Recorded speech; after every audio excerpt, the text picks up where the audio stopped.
அனைவருக்கும் வணக்கம். நம்ம தமிழ் பேட்சில் ஜாயின் பண்ணியிருக்கிற ஸ்டூடெண்ட்ஸில் சில பேர், சார் நீங்கள் வந்து 2025 குரூப் 4 எக்ஸாமில் தமிழில் எப்படி 85 கொஷினுக்கு கரெக்டாக ஆன்சர் பண்ணீங்கிறத பற்றி கொஞ்சம் டீட்டெயிலாக ஒரு வீடியோ போடுங்க அப்படின்னு சொல்லி கேட்டிருந்தீங்க. இதை பற்றி நான் ஆல்ரெடி வந்து வீடியோ போட்டிருக்கேன், சரிங்களா? அந்த வீடியோவில் பார்த்தீங்கன்னா நான் ஒவ்வொரு கொஷினுக்கும் எப்படி ஆன்சர் பண்ணங்கிறத பற்றி ரொம்ப டீட்டெயிலாகவே சொல்லியிருப்பேன். அந்த வீடியோக்கான லிங்க் வந்து டிஸ்கிரிப்ஷனில் கொடுத்துருக்கேன். ஸோ தேவைப்படுறவங்க வந்து கொஞ்சம் அதை செக் பண்ணி பாருங்கள், சரிங்களா? அனைவருக்கும் வணக்கம். நம்ம தமிழை பொறுத்த வரைக்கும் வாழ வைக்கும் தமிழுங்கிற பேரில் புதுசாக பேட்ச் ஒன்று ஸ்டார்ட் பண்ண போகிறதா ஏற்கனவே சொல்லியிருந்தோம். இப்போ இந்த பேட்சை பொறுத்த வரைக்கும் மார்ச் 17ஆம் தேதியிலிருந்து கிளாஸஸ் ஸ்டார்ட் ஆகும் அப்படிங்கிறத நான் ஏற்கனவே சொல்லியிருந்தேன். அதேமாதிரி மே 1ஆம் தேதியிலிருந்து டெஸ்ட் வந்து ஸ்டார்ட் ஆகும் அப்படிங்கிறதையும் நான் ஏற்கனவே சொல்லியிருந்தேன். இப்போ இதில் இந்த மார்ச் 17ஆம் தேதியிலிருந்து கிளாஸஸ் ஸ்டார்ட் ஆகும் அப்படின்னு நான் சொல்லியிருந்தேன் இல்லையா? அதுக்கு முன்னாடியே ஒரு சில முக்கியமான விஷயங்களை உங்கள் கூட ஷேர் பண்ணிக்கலாம் அப்படிங்கிறதுக்காக தான் அந்த வீடியோ. இப்போ இதில் முதல் முக்கியமான விஷயம் என்ன அப்படின்னு பார்த்தீங்கன்னா, நான் போட போகிற கிளாஸஸை நீங்கள் வந்து ரெகுலராக ஃபாலோ பண்ணணும். அதுவும் நான் போட போகிற அந்த ஆர்டர்லேயே ஃபாலோ பண்ணிக்கிட்டே வரணும், சரிங்களா? இப்போ நான் சிம்பிளாக என்ன சொல்ல வரேன் அப்படின்னு பார்த்தீங்கன்னா, இப்போ எக்ஸாம்பிளுக்கு இப்போ மார்ச் 17ஆம் தேதி நான் கிளாஸஸ் போட ஸ்டார்ட் பண்ணுவேன் இல்லையா?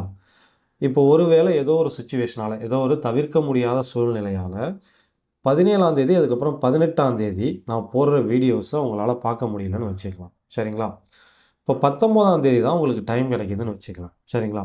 இப்போ நீங்கள் 19ஆம் தேதி என்ன பண்ணணுன்னா, ஃபஸ்ட்டு நான் 17ஆம் தேதி அதுக்கப்புறம் 18ஆம் தேதி போட்ட வீடியோஸை பார்த்துட்டு அதுக்கப்புறம் தான் 19ஆம் தேதி நான் போடுற வீடியோவை நீங்கள் பார்க்கணும், சரிங்களா?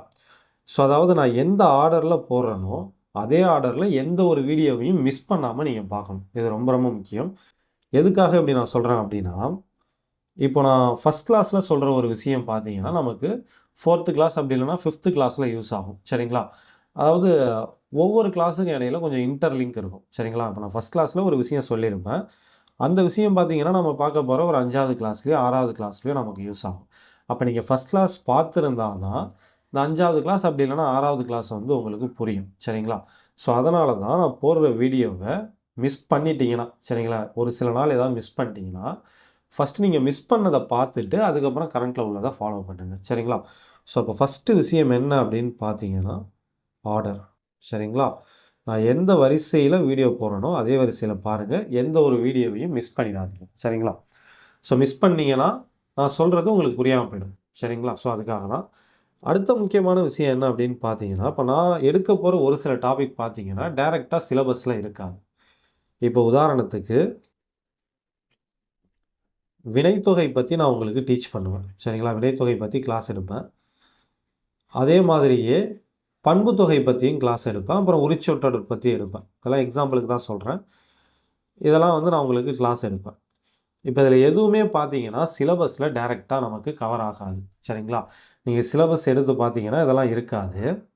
ஆனால் நமக்கு இன்டைரக்டாக சிலபஸில் இதெல்லாம் வந்து கவர் ஆகும், சரிங்களா? எப்படி அப்படின்னு பார்த்தீங்கன்னா, இப்போ நமக்கு சிலபஸில் பார்த்தீங்கன்னா சந்திப்பிழைன்னு ஒரு டாபிக் இருக்கும், சரிங்களா? இந்த சந்திப்பிழை பற்றி நாம் படிக்கும்போது இதெல்லாம் வந்து நமக்கு யூஸ் ஆகும், சரிங்களா? இப்போ சந்திப்பிழைனா ஒன்றும் இல்லை. நீங்கள் ஸ்கூல் புக்கில் பார்த்தீங்கன்னா வல்லினம் மிகும் இடங்கள், வல்லினம் மிகா இடங்கள்னு கொடுத்துருப்பாங்க. ஸோ ஸ்கூல் புக்கு நீங்கள் எடுத்து புரட்டி பார்த்துருந்தீங்கன்னா கண்டிப்பாக தெரிஞ்சிருக்கும். வல்லினம் மிகும் இடங்கள், வல்லினம் மிகா இடங்கள்னு ஸ்கூல் புக்கில் இருக்கும். ஸோ அதான் வந்து சிலபஸில் சந்திப்பிழை அப்படின்னு சொல்லி கொடுத்துருப்பாங்க. இப்போ நான் ஏற்கனவே சொன்ன மாதிரி இந்த வினைத்தொகை, பண்புத்தொகை, உரிச்சொற்றொடர் இது எதுவுமே பார்த்தீங்கன்னா சிலபஸில் கிடையாது. டைரெக்டாக சிலபஸில் கிடையாது. ஆனால் இந்த சந்திப்பிழைங்கிறது சிலபஸில் உண்டு, சரிங்களா? இப்போ நீங்கள் இந்த சந்திப்பிழை பற்றி படிக்கும்போது என்ன ஆகும் அப்படின்னு பார்த்தீங்கன்னா, இப்போ எக்ஸாம்பிளுக்கு வினைத்தொகையில் வல்லினம் மிகாது அப்படின்னு சொல்லி கொடுத்துருப்பாங்க, சரிங்களா? நீங்கள் ஸ்கூல் புக்கில் வல்லினம் மிகும் இடங்கள், வல்லினம் மிகா இடங்கள் பற்றி படிக்கும்போது வினைத்தொகையில் வல்லினம் மிகாது அப்படின்னு சொல்லி கொடுத்துருப்பாங்க. அப்போ அந்த வினைத்தொகைனா என்ன நமக்கு தெரிஞ்சதுன்னா, வினைத்தொகையில் வல்லினம் மிகாது அப்படிங்கிறத வந்து நம்ம கொஞ்சம் ஈஸியாக அண்டர்ஸ்டாண்ட் பண்ணிக்கலாம், சரிங்களா? அதே மாதிரி பார்த்தீங்கன்னா, இப்போ இந்த பண்புத்தொகை, அதுக்கப்புறம் உரிச்சொற்றொடர் இதுவுமே வந்து நமக்கு டைரெக்டாக சிலபஸில் கவர் ஆகாது. பட் இன்டைரக்டாக கவர் ஆகும், சரிங்களா? ஸோ அதே மாதிரியே இந்த பண்புத்தொகையெல்லாம் பார்த்தீங்கன்னா நமக்கு சந்திப்பிழை பற்றி படிக்கும் போதுமே யூஸ் ஆகும். பண்புத்தொகையில் வல்லினம் மிகுமா மிகாதா அப்படின்னு நம்ம படிப்போம். ஸோ அப்படி படிக்கும்போது ஃபஸ்ட்டு பண்புத்தொகைன்னு என்னன்னு தெரிஞ்சால் நம்ம அதை அண்டர்ஸ்டாண்ட் பண்ணிக்கிறது ஈஸியாக இருக்கும். இப்போ இதை எதுக்காக சொல்ல வந்தேன் அப்படின்னு பார்த்தீங்கன்னா, நான் எடுக்க போகிற நிறைய டாபிக் வந்து டைரெக்டாக சிலபஸில் இருக்காது. பட் இன்டைரக்டாக கவர் ஆகும். அப்போ நீங்கள் என்ன கன்ஃபியூஸ் ஆகிடக்கூடாதுன்னா, இதெல்லாம் வந்து சிலபஸ்லேயே இல்லையே, இதை ஏன் வந்து இவங்க சொல்லிக் கொடுத்துக்கிட்டு இருக்காங்க அப்படின்ட்டு கன்ஃபியூஸ் ஆகிடாதீங்க. ஸோ சிலபஸுக்கு தேவையானது மட்டும்தான் நான் கண்டிப்பாக கிளாஸ் எடுப்பேன். பட் அது நீங்கள் ஸ்ட்ரைட்டாக போயிட்டு சிலபஸில் பார்த்தீங்கன்னா இருக்காது. சரிங்களா? ஸோ அதனால் இந்த மாதிரியான கன்ஃபியூஷன்ஸ் உங்களுக்கு வந்துடக்கூடாது. அடுத்து 3வது முக்கியமான விஷயம் என்ன அப்படின்னு பார்த்தீங்கன்னா கம்பேரிசன். இப்போ இந்த கம்பேரிசன் நான் என்ன சொல்ல வரேன் அப்படின்னு பார்த்தீங்கன்னா, இப்போ நம்ம தமிழ் பேட்ச்சில் ஜாயின் பண்ணியிருக்கிற நிறைய பேர் வந்து ஆல்ரெடி வேறு ஏதாவது ஒரு யூடியூப் சேனலையும் கண்டிப்பாக ஃபாலோ பண்ணிகிட்டு இருப்பீங்க. இனிமேலும் ஃபாலோ பண்ணுறதுக்கு நிறைய சான்சஸ் இருக்குது. சரிங்களா? ஸோ அப்போ இந்த மாதிரி நீங்கள் வேறு ஒரு சேனலையும் ஃபாலோ பண்ணும்போது என்ன நடக்கும் அப்படின்னு பார்த்தீங்கன்னா, அவங்க தமிழுக்கு ஃபாலோ பண்ணுற மெத்தட் வேறு மாதிரி இருக்கும். நான் வந்து தமிழுக்கு ஃபாலோ பண்ணுற மெத்தட் வந்து வேறு மாதிரி இருக்கும். இப்போ எக்ஸாம்பிளுக்கு அவங்க வந்து தமிழுக்கு அவுட் சோர்ஸ் நிறைய கொடுத்துருக்கலாம். சரிங்களா? ஆனால் இப்போ நாம் வந்து தமிழுக்கு அவுட் சோர்ஸ் அந்தளவுக்கு கொடுக்கல. ரொம்ப ரொம்ப லிமிட்டடாக தான் கொடுத்துருக்கோம். ரைட்டுங்களா? அப்போது ஒரு கட்டத்தில் உங்களுக்கு என்ன ஒரு சந்தேகம் வரும் அப்படின்னு பார்த்தீங்கன்னா, அவங்க வந்து அந்த இன்னொரு யூடியூப் சேனல் ஒரு எக்ஸாம்பிளுக்கு தான் சொல்கிறேன், யாரையும் குறிப்பிட்டு சொல்ல. இன்னொரு யூடியூப் சேனல் பார்த்தீங்கன்னா அவுட் சோர்ஸ் வந்து ஒரு 25 புத்தகம் கொடுத்துருக்காங்கன்னு வச்சுப்போம். இப்போ நான் வந்து ஒரு 10 புத்தகம் தான் கொடுத்துருக்கேன்னு வச்சுக்கலாம். அப்போ என்ன உங்களுக்கு ஒரு டவுட் வரும்னா, இவங்க வந்து 25 புத்தகத்தை படிக்கிறாங்க. ஆனால் நம்ம சார் வந்து ஒரு 10 புத்தகம் தானே கொடுத்துருக்காங்க. நாம் வந்து ஒரு கரெக்டான ஆளை ஃபாலோ பண்ணுறோமான்னு என் மேலே ஃபஸ்ட்டு ஒரு சந்தேகம் வரும். சரிங்களா? இப்போ என் மேலே சந்தேகம் வந்துட்டாலே நெக்ஸ்ட்டு என்ன நடக்கும்னா, நம்மளால் கிளியர் பண்ண முடியுமான்னு உங்கள் மேலேயே உங்களுக்கு ஒரு சந்தேகம் வந்துடும். சரிங்களா? ஸோ இந்த இடத்துல நீங்கள் சிம்பிளாக ஒரு விஷயம் என்ன புரிஞ்சுக்கணும் அப்படின்னு பார்த்தீங்கன்னா, எக்ஸாமில் கிளியர் பண்ணுறதுக்குன்னு ஸ்பெசிஃபிக்காக எந்த ஒரு மெத்தடும் கிடையாது. சரிங்களா? இதெல்லாம் பண்ணுனா எக்ஸாமில் கிளியர் பண்ணிடலாம் அப்படின்ட்டு ஸ்பெசிஃபிக்காக எதுவுமே கிடையாது. நம்ம ஃபாலோ பண்ணுற விஷயம் வந்து சக்ஸஸ்ஃபுல்லாக முடிஞ்சிடுச்சுன்னா நம்ம ஃபாலோ பண்ணுற விஷயத்தை வச்சு நம்ம வந்து எக்ஸாமில் கிளியர் பண்ணிட்டோம்னா, அதுவும் எக்ஸாமில் கிளியர் பண்ணுறதுக்கான ஒரு மெத்தடாக மாறிடும். இப்போ நான் என்ன சொல்ல வரேன்னா சிம்பிளாக சொல்லிடுறேன். இப்போ வந்து எல்லாருமே வந்து காலையில் 4 மணிக்கு ஏஞ்சி படித்தா எக்ஸாம் கிளியர் பண்ணிடலாம் அப்படின்னு சொல்கிறாங்கன்னு வச்சுக்கலாம். எல்லாருமே இந்த மாதிரி ஃபாலோ பண்ணுறாங்கன்னு வச்சுப்போம். சரிங்களா? இந்த மாதிரி ஃபாலோ பண்ணுறவங்க தான் மேக்ஸிமம் பாஸ் பண்ணுறாங்கன்னு வச்சுக்கலாம். இப்போ நான் வந்து காலையிலலாம் ஏஞ்சி படித்ததே கிடையாது. நைட்டு வந்து ஒரு 2 மணி 3 மணி வரைக்கும் படிப்பேன். பட் காலையில் என்னால் எந்திரிக்க முடியாது அப்படின்னு சொன்னோன்னா, அப்போ நிறைய பேர் இதையும் ஃபாலோ பண்ண ஆரம்பிப்பாங்க. சரிங்களா? ஸோ நான் இந்த மாதிரி படித்து கிளியர் பண்ணிட்டேன்னா, இதையும் நிறைய பேர் வந்து ஃபாலோ பண்ணுவாங்க. ஸோ இதை தான் நான் சொல்ல வரேன். எக்ஸாமில் கிளியர் பண்ணுறதுக்கு இப்படி தான் படிக்கணும், இப்படி தான் பண்ணணும்னு ஸ்பெசிஃபிக்காக எதுவும் கிடையாது. நம்ம வந்து சில விஷயங்களை ஃபாலோ பண்ணுறோம். அந்த விஷயங்கள் வந்து சக்ஸஸ்ஃபுல்லாக மாறுனுச்சுன்னா, அதுவும் எக்ஸாமில் கிளியர் பண்ணுறதுக்கான ஒரு வழிமுறையாக மற்றவர்களால் ஏற்றுக்கொள்ளப்படும். அவ்வளோதான் விஷயம். சரிங்களா? ஸோ இதை எதுக்காக சொல்கிறேன்னா, இப்போ நம்ம என்னதான் அவுட் சோர்ஸ் கம்மியாக படித்தாலும் கண்டிப்பாக நம்மளால் எக்ஸாமில் கிளியர் பண்ண முடியும். நிச்சயம் அவுட் சோர்ஸ் கம்மியாக படித்து 90 கொஷினுக்கு மேலே நம்மளால் கரெக்டாக ஆன்சர் பண்ண முடியும். சரிங்களா? அதை பற்றி நம்ம ஏற்கனவே ரொம்ப டிஸ்கஸ் பண்ணியிருக்கோம். அதனால் ரொம்ப இதுக்குள்ளே போக வேணாம். பட் நம்ம சிம்பிளாக உங்ககிட்ட கேட்டுக்கிறது என்னென்னா, இந்த மாதிரி கம்பேரிசன் வேணாம். சரிங்களா? ஒருவேளை நீங்கள் வேறு ஏதாவது ஒரு யூடியூப் சேனல் இல்லை ஏதோ ஒரு கோச்சிங் சென்டரை ஃபாலோ பண்ணிக்கிட்டு இருந்தாலுமே, அவங்களையும் என்னையும் கம்பேர் பண்ணி என் மேலே ஒரு டவுட்டை கொண்டு வந்து, அது மூலமாக உங்கள் சக்ஸஸ் மேலே உங்களுக்கே ஒரு டவுட் வரா மாதிரி பண்ணிடாதீங்க. ஸோ அது வந்து மிகப்பெரிய நெகட்டிவாக மாறிடும். சரிங்களா?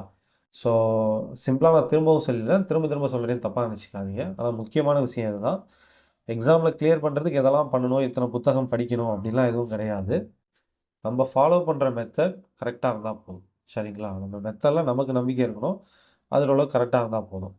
ஸோ அடுத்து இன்னொரு முக்கியமான விஷயம், ரொம்ப ரொம்ப முக்கியமான விஷயம் என்னென்னா, இப்போ தமிழை பொறுத்த வரைக்கும் 100 கொஷின் கேட்பாங்க இல்லைங்களா? இப்போ இனிமே வந்து எக்ஸாம் எழுத போகிற ஒரு ஆஸ்பிரண்டோட இந்த மைண்ட் செட் எப்படி இருக்கக்கூடாது அப்படின்னு பார்த்தீங்கன்னா, இப்போ தமிழ்லேருந்து கேட்குற இந்த 100 கொஷினுக்கும் கரெக்டாக ஆன்சர் பண்ணுற அளவுக்கு நம்ம படிச்சுட்டு போகணும். அதாவது நம்ம படிச்சுட்டு போகிறதுலேருந்து தான் 100 கொஷினுமே வரணும். அந்த அளவுக்கு நம்ம எல்லாத்தையுமே கரெக்டாக படிச்சிடணும் அப்படிங்கிற மைண்ட் செட்டோட இனிமே எக்ஸாமுக்கு போகவே கூடாது. ஏன்னா இது வந்து இனிமேல் ப்ராக்டிக்கலி நாட் பாசிபிள். தமிழ்லேருந்து வர 100 கொஷினும் உங்களுக்கு தெரிஞ்ச கொஷினாக இருக்கிறதுக்கான சாத்தியக்கூறுகள் ரொம்ப ரொம்ப கம்மி. நீங்கள் எத்தனை புத்தகம் படித்தாலும் சரி தான், இனி வரும் தேர்வுகளில் இந்த மாதிரி இருக்காது. சரிங்களா? அப்போது நம்ம எக்ஸாமுக்கு போகிறதுக்கு முன்னாடியே ஒரு தெளிவான மைண்ட் செட் ஒன்று நம்ம க்ரியேட் பண்ணிக்கணும். அது என்ன அப்படின்னு பார்த்தீங்கன்னா, நான் படிக்கிறேன். சரிங்களா? நான் நல்லா தான் படிக்க போகிறேன். என்னால் முடிஞ்ச வரைக்கும் எல்லாத்தையுமே படிக்க போகிறேன். சரிங்களா? அவுட் சோர்ஸ் என்னால் முடிஞ்ச வரைக்கும் நான் கம்ப்ளீட் பண்ண போகிறேன். கம்ப்ளீட் பண்ணிவிட்டு எக்ஸாம் போகிறோம் இல்லையா? எக்ஸாமில் நம்ம படித்ததுலேருந்து வர கொஷினுக்கு எந்த ஒரு கொஷினுக்கும் நம்ம தப்பாக ஆன்சர் பண்ணக்கூடாது. சரிங்களா? இது முதல் விஷயம். ஸோ படித்ததிலிருந்து கேட்க போகிற கொஷினில் எந்த ஒரு கொஷினுக்கும் நம்ம தப்பாக ஆன்சர் பண்ணக்கூடாது. இதுதான் நம்ம ஃபஸ்ட்டு ஃபாலோ பண்ண வேண்டிய விஷயம். ரெண்டாவது விஷயம், முக்கியமான விஷயம் என்னென்னா, இப்போ நமக்கு தெரியாத கொஷின் இருக்கும் இல்லையா? இந்த தெரியாத கொஷினுக்கு நம்ம படித்த விஷயத்தை வச்சு முடிஞ்ச வரைக்கும் கரெக்டாக ஆன்சர் பண்ண ட்ரை பண்ணணும். சரிங்களா? இப்போ இதை வந்து நம்ம ப்ராக்டிஸ் பண்ணிக்கிறதுக்காக தான் நம்ம தமிழுக்கு மட்டுமே 35 டெஸ்ட் வைக்கிறோம். ரைட்டுங்களா?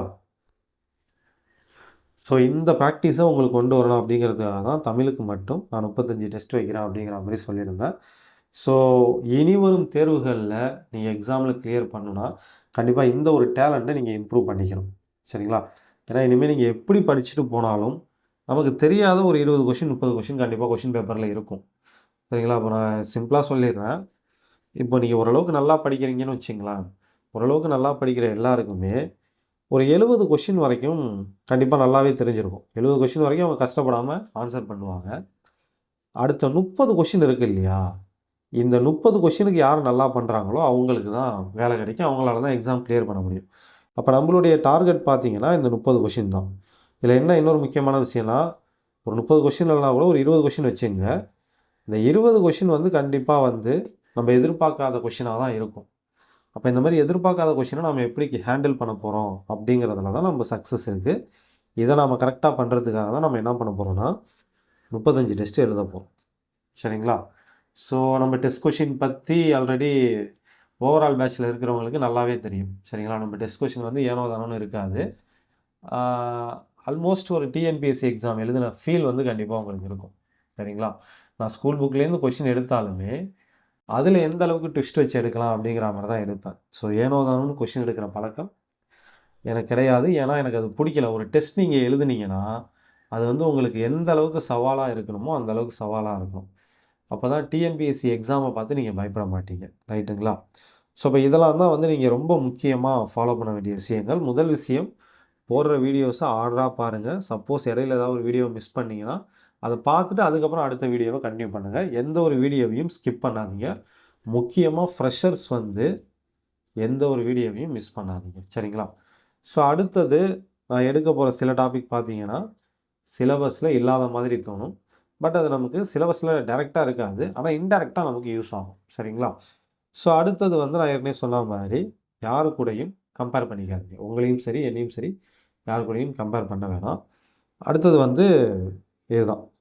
ஸோ இனிவரும் தேர்வுகளில் நமக்கு தமிழ்லேருந்து வரப்போகிற 100 கொஷினும் நமக்கு தெரிஞ்சதாக இருக்கும் அப்படிங்கிற ஆசையோடு, தெரிஞ்சதாக இருக்கணும் அப்படிங்கிற ஆசையோடு நம்ம போகக்கூடாது. ரைட்டுங்களா? ஸோ இதெல்லாம் மட்டும் கொஞ்சம் கரெக்டாக ஃபாலோ பண்ணிக்கோங்க. ஸோ மார்ச் 17ஆம் தேதியிலேருந்து நம்ம பார்க்கலாம். அப்புறம் இன்னொரு முக்கியமான விஷயம், ரொம்ப ரொம்ப முக்கியமான விஷயத்த சொல்ல மறந்துட்டேன். நான் வந்து இப்போ டெஸ்ட்டை பொறுத்த வரைக்கும் ஃபஸ்ட்டு 17 டெஸ்ட்டுக்கான ஷெட்யூல் கொடுத்துட்டேன். சரிங்களா? மேக்ஸிமம் எல்லோரும் பார்த்துருப்பீங்கன்னு நினைக்கிறேன். குரூப்பில் போட்டிருந்தேன். ஆனால் கிளாஸுக்கு வந்து நான் ஷெட்யூல் எதுவும் கொடுக்கல. இதை வந்து கொடுக்கவும் போகிறதில்ல. சரிங்களா? ஏன்னா இந்த கிளாஸுக்கு ஏன் நான் ஷெட்யூல் கொடுக்கல அப்படிங்கிறத சொல்லியிருந்தேன்.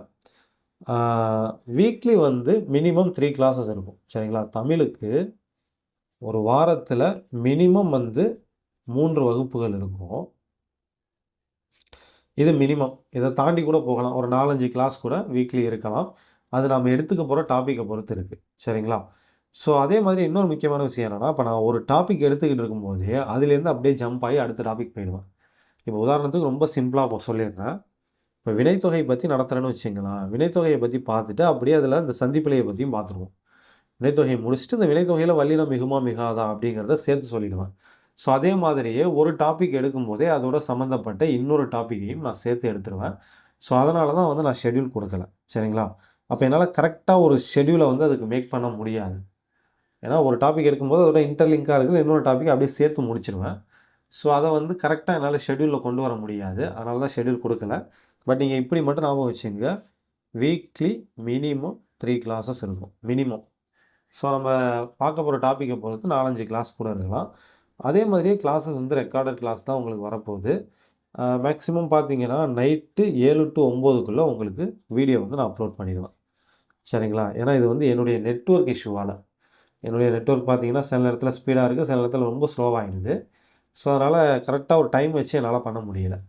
அதனால தான் இப்போ ஓவரால் பேட்ச்லேயே பார்த்தீங்கன்னா அப்படி டைம் மாறி மாறி தான் கொஞ்சம் வீடியோ வந்துக்கிட்டு இருக்கும். ஒரு நாள் 7 மணி, ஒரு நாள் 8 மணி, ஒரு நாள் 9 மணி. ஸோ இப்படி மாறி மாறி தான் வரும். அது காரணம் இதுதான், நெட்வொர்க் இஷ்யூவாக இருக்குது. ஸோ அதனால் பட் இந்த மாதிரி வச்சுங்க, 7 to 9க்குள்ளே உங்களுக்கு கிளாஸஸ் வந்து நான் நம்ம குரூப்பில் கொடுத்துருவேன். ஸோ அவ்வளோதாங்க. இதை மட்டும் கரெக்டாக பண்ணிடுங்க. நாம் ஏற்கனவே ஒரு கிளாஸில் டிஸ்கஸ் பண்ண மாதிரி நிச்சயம் நம்மளால் தமிழில் 90+ கஷ்டப்படாமல் வாங்கிட முடியும். கொஞ்சம் நம்ம எக்ஸ்ட்ரா கொஞ்சம் மெனக்கிட்டோம்னா 95+ கூட எடுக்கலாம். பட் இது அந்த அளவுக்கு ஈஸி கிடையாது. கொஞ்சம் நாம் கஷ்டப்படணும். ஏன்னா கலைச்சொற்கள்னு ஒரு டாபிக் இருக்குது. சரிங்களா? சரி, ஓகே. மற்றெல்லாம் நம்ம கிளாஸில் பார்த்துக்கலாம். நன்றி.